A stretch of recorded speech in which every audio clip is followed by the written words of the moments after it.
नमस्कार. तर आता आपण शेवटच्या दिवशीचा दौरा आहे. तर आपण आलो आहे तर तबक उद्यानात, जो की पन्हाळा तिथे स्थित आहे. तर आपण बघू शकता कशा पद्धतीने ते तबक उद्यान आहे. दाखवा प्रेक्षकांना. आणि इथे सौंदर्यीकरण वगैरे मस्त खूप छान पद्धतीने केलं आहे. तुम्ही बघू शकता जाण्यासाठी येण्यासाठी कशा पद्धतीने केलं आहे. पलीकडे एक पुतळा दिसतो, म्हणजे येणाऱ्या प्रेक्षकांना किंवा जे आपले मनोरंजक आहे त्यांनी त्यांच्या स्वागतासाठी ठेवलेला आहे. तर इथं एक महत्त्वाचा व्ह्यू पॉईंट आहे. चला तुम्हाला तो दाखवतो. चला, आपले मोरे साहेब आहे मेजर.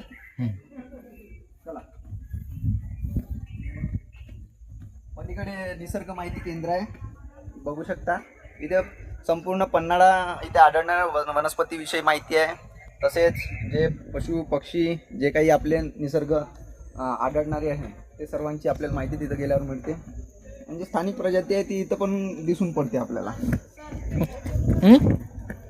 तर आपण बघू शकता इकडे खूप गर्दी आहे. आपण बघू शकता व्ह्यू पॉईंटवर.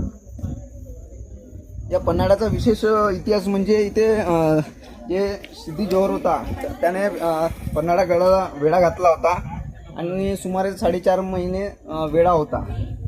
तर बघू शकता क्षेत्र कशा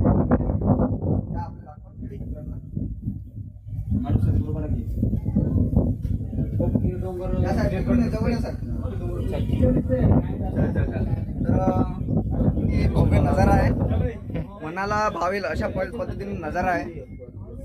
आणि हे एक अंधार बाव आहे. हे अंधार बाव म्हणजे शत्रूंना फसवण्यासाठी तयार केले गेलेले आहे. काय नाही काढणार मी आता. अंधार बाव आहे, बघू शकता आपण. आणि समोरच्या इथून जे परिसर आहे इथून सर्व संपूर्ण आपले जे शत्रू आहे ते आपल्याला दिसत होते, बघू शकता. तर समोरच्या भेटीसाठी आपण तयार राहा, असेच जोडून राहा. धन्यवाद. एक फोटो काढणं माझा मागून.